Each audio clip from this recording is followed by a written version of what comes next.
घर में कोई आते हैं, आपके घर में कोई आए पाहुना, जो कि आपके कोई रिश्तेदार है, आप आए, रिश्तेदार आए, अतिथि रूप में आए और आपका घर बड़ा गंदा पड़ा हो, ध्यान देना बात को, बड़ा गंदा पड़ा हो तो बार बार आना पसंद नहीं करते।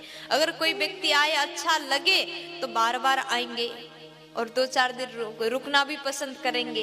इसलिए अपने घर को सुव्यवस्थित रूप में कौन सी सामान कहाँ पर रखना है, कहाँ क्या रखना है, कैसे सजाएं, पवित्रता से रसोई घर को तो और चमकाइए। रसोई घर जितना सफाई होगा, जितना शुद्ध होगा, जितना सुंदर दिखेगा, उतना ही वहां पर रहना पसंद हम करते। वैसे लक्ष्मी जी भी वहां आना पसंद करेंगी। और दूसरे नंबर में है घर की लक्ष्मी।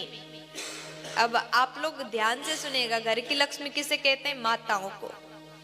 घर की लक्ष्मी, घर की गृह लक्ष्मी को कहते हैं।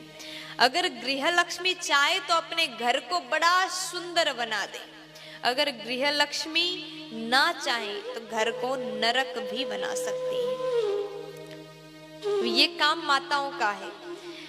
अगर घर की लक्ष्मी इधर उधर जाए, कभी कभी दूसरों के घर में अपने घर को ऐसे ही छोड़ करके दूसरों के घर में जा करके बातें करें, इधर की बातें उधर, उधर की बातें उधर करके केवल बातों का ही ध्यान दे, बाहरी पंचायत में ही अपना टाइम वेस्ट करें, तो माता लक्ष्मी, अगर घर की लक्ष्मी घर को हमेशा त्याग करके ऐसे ही छोड़ करके बाहर जा करके बातों में ही लगती, दूसरे के घर में जाना ज्यादा पसंद करती है।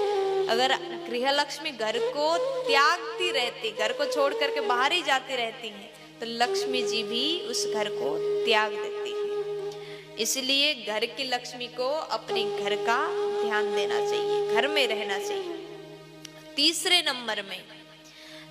नंबर में कहा है लक्ष्मी जी उस घर में नहीं जाती। किस घर में नहीं जाती? जहां पर संध्या काल में दीप प्रज्वलन ना होता है, जहां पर, जिस घर में संध्या काल में घर की माताएं सोती है।